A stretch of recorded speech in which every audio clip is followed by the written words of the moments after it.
You're tuned in to Ask the Master Auto Technician. Car questions? Get answers right now. Call 850-763-0555. James Auto Center, we fix it right, guaranteed. Beep, beep, beep, beep, yeah. Hey, welcome back to Ask the Master Auto Technician. The views and opinions expressed by me do not represent the radio station. They should, but they don't. But I got Robert with a 98 Dodge pick-em-up truck, 5.2 liter. Now, that's 5.2. That's a 318, right? Have I got that one right, Robert? Yes, sir, that's correct. What's your question about your pickup truck, sir?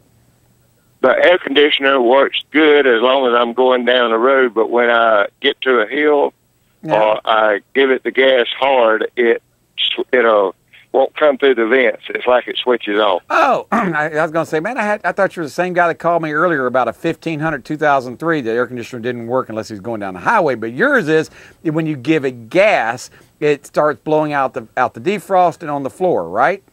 It won't, right. It won't come out through the vents. Right. You got a vacuum leak is what you've got, Robert. Here's what I want you to do. I want you to go out to the vehicle on the very front top of the radiator support. You're going to see a vacuum hose routing, okay? It's got a little picture, a little schematic. And that little schematic is going to show a wire going to going to show a hose going to your air conditioning. One of the plastic hoses has got a crack in it, or one of the rubber connections. So what you need to do is find out where that hose goes into the car, and through the firewall, you're going to find it's got a leak in it. And when you accelerate, when you lose vacuum, and when you lose vacuum, that means the mode control loses vacuum. So now it blows out at the top and blows out at the bottom. And so when you go back to cruising, your vacuum's increased, and now it blows out at you like it's supposed to. You've got a vacuum leak. Any shop worth their salt can figure this out in about 30 minutes.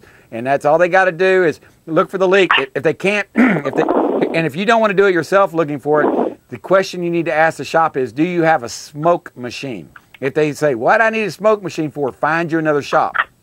Because you're going to need a smoke machine to find this the easiest way to do it. And all they do is take a smoke machine, they plug it in the engine, turn it on, and wherever the vacuum leak is, smoke's going to come out of it. And that's where the leak is. And wherever wherever you're at, I don't know if you're in Panama City or whatever, but if you're in here in town, just make an appointment at James Auto Center. We'll take care of you. But if you can't, talk to your technician wherever you're at and ask him to do that, okay? Use a smoke machine. Yes, I'm from Calhoun County, so. Well, that's all right. I got 5 acres of land up there on 274, so. that's where I live. Well, I got property across from the quail farmer, if you know where he lives, on 274. Oh yeah. Okay. Well, yes, sir. Right across in that corner right there, I got 5 acres right there. That's my little piece of paradise in Calhoun County.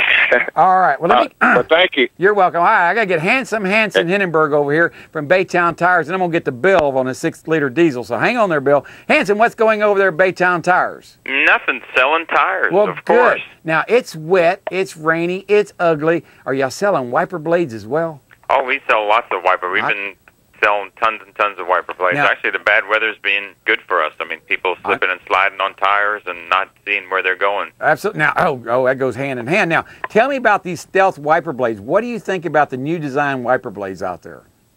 I think they're probably the best. I like them even better than just the beam plate. Oh, they are, instead of having 6 contact points, it's just one even contact point. They do such a great job out there, and they're not that much more expensive than the other ones, are they not? I mean, no, just a little bit more, but about $5 or $6. Well worth it. Worth it. Even my wife was impressed, and she's very rarely ever impressed. Yeah, so. She's still mad at me, so I don't try to. Well, she's probably still mad at me too. So. Well, I know my wife's mad at me too. I'm constantly in trouble right now. My wife hadn't talked to me in 3 days because I was supposed to go to school, and I skipped school and went to meetings to promote my candidacy for Bay County State Committee man. And she didn't mind so much that I went and did that. I just didn't tell her. I kind of fibbed and told her I went to school. So, oh, yeah, you can't do that. No, I'm bad. I'm having to ask for forgiveness, or that's what I said. Well, let me ask for forgiveness rather than asking for permission. But anyway, it didn't work out. It didn't work out so good. Yeah, I'm still in trouble. I don't know what to say. Oh yeah, buy her a new set of tires. That's always a good thing. Well, that's coming up soon. But I tell you what, we do have a good set of tires on her car that we bought from you on her Crossfire. But those suckers, it makes all the difference in the world. When tires get about 5 or 6 30 seconds and they still look good, they don't handle as well. And I'm amazed how many people just are adamant to keep that tire on there till the wear bars go out. And I really think they need to be getting rid of tires at 4 and 5/32. No, I agree. I mean, they just look and see how much tread is still left on there. Yeah. And the tire is 5 or 6 years old. Not only is it an old tire, but the wet traction is absolutely not the same. It sucks. On a day like today, it's horrid. It really is. It's not good at all. And even my truck, I mean, I put new tires on it. I used to think they were okay. Put tires on. Man, on a day like today, I can actually drive down the highway without feeling like I'm going to go all over the road. And I'm not talking about when I hit the brakes. I'm talking about when I'm driving. Well, you talk about a truck, and they have a lot of torque going to the back wheels a lot of times, so they slip and slide around. I put a set of tires on there just this week, and I told the guy, if it doesn't ride any better, I'll gladly take them back off. And we put some tires on there, and it was raining like, there was no tomorrow. Yeah. And that thing didn't even slip one bit with a brand new set of tires. They make a big difference, and I want to recommend people, if they need tires, you're one of our sponsors of the show, because of Hansen Henenberg. I call him Hansen Henenberg. Hansen Henenberg. I kind of picked that up. Kind of reminds me of H.H. Hubert Horatio Humphrey from the 1968 Democratic Convention. That way you can tell how old I am. But Hansen has been there. How long have y'all been down there at Baytown? We're going on 15 years. 15 years. I didn't think you were that old, Hansen. Well, I used to have a certain youthful charm about me. That's kind of rubbed off over the years. So that's the reason I like when you call me Handsome Hansen. Oh, I'm okay with it now. I think it's a good moniker for you. It really is. I think because you're a very handsome young man. You really are, and the women just kind of swoon when you start talking to them. I used to be a young man. Now I'm getting into my 40s. Oh, 40s. I still qualify for that. Spare me. I have people tell me when I'm talking to them about 50s, they said spare me, and they're in their 60s and 70s. All right, Hansen. People need to call you at, what's the phone number again?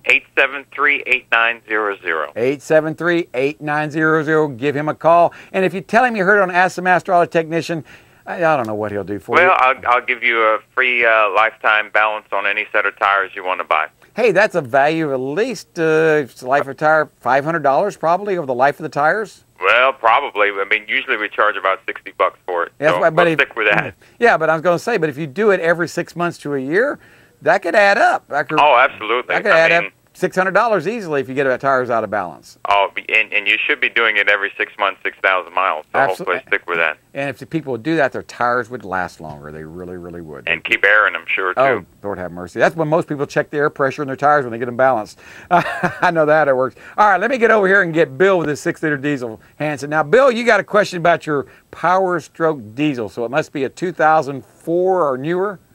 Correct. Okay. Thanks for taking my call. No problem, sir. Looking to buy a used vehicle. It's F-350. Yes, sir. It's about 100,000 miles on it, which I don't think is too bad for a diesel. No. At any rate, I've read a lot of bad things about the 6-liter diesel. This is an 06. Okay. I believe they came out in 03 and continued through 07. This is an 06 engine. It's probably got a little bit of experience on it, but just wanted your take on it. Here's before you buy this, I don't know who you're buying it from. See what their service records are on it. If they've changed their, if they have changed their antifreeze every 30,000 miles, if they've changed, I'm repeating this, and put in the Ford Premium Go coolant, you don't have too much to worry about. But and the other thing is, if they've used cetane booster during this time, you have not too much to worry about. The two things you need to look for is, are they using cetane booster, or have they been using it? Have they changed the EGR valve, or have they not changed the EGR valve? And that tells a lot about how they're taking care of it. And 3, are they changing their antifreeze every 30,000 miles? Those are 3 things that are not found in the owner's manual, believe it or not. And there's good reason, because if you did those things, the trucks wouldn't tear up. But people don't do those things, and that's one of the reason they tear up. Ford is now saying on this engine, they started about 4 years ago, saying fluid's got to be changed every 30,000 miles, oil's got to be changed every 5,000 to 6,000 miles. You got to use cetane booster in it to make sure the EGR valve doesn't get clogged up and go bad on you. And the 4th thing that I can think of out there is you've got to use Motorcraft oil and fuel filters. You got to. If they've not been using Motorcraft fuel filters and not been using Motorcraft oil filters, walk away from that vehicle. I'm giving you a heads up on it. You may not like what I'm telling you, but I repair lots of 6.0 liter diesels out here. Lots of them. And that's what I see people do wrong. They follow that owner's manual. They don't change their antifreeze to 100,000 miles. By that time, it's too late. The EGR cooler's leaking or starting to leak. They don't change. They change their oil maybe every 5,000 to 6,000 miles, but they put on a aftermarket oil filter, which will bypass a lot easier than a Ford Motorcraft filter, which are 1/8 of an inch longer, and that's why it bypasses so much easier. The aftermarket ones are shorter, and so they're able to bypass easier. And they don't put in a factory Motorcraft fuel filter, which have to be changed every 10,000 miles. If you don't do those 3 or 4 things, you're not going to have a very good Motorcraft 6-liter diesel. That make sense to you, sir? It makes a lot of sense, and you're the second person that has told me to walk away from that engine. Walk away from the television. Oh, yeah, and walk away from that engine, too. Yeah, all right. Thank you very much. You're very, very welcome, sir. All right, this is James Morse. We'll be right back. If you're going to buy a diesel, buy Cummins. They're safer. James Auto Center, we fix it right, guaranteed. Beep, beep, beep, beep, yeah.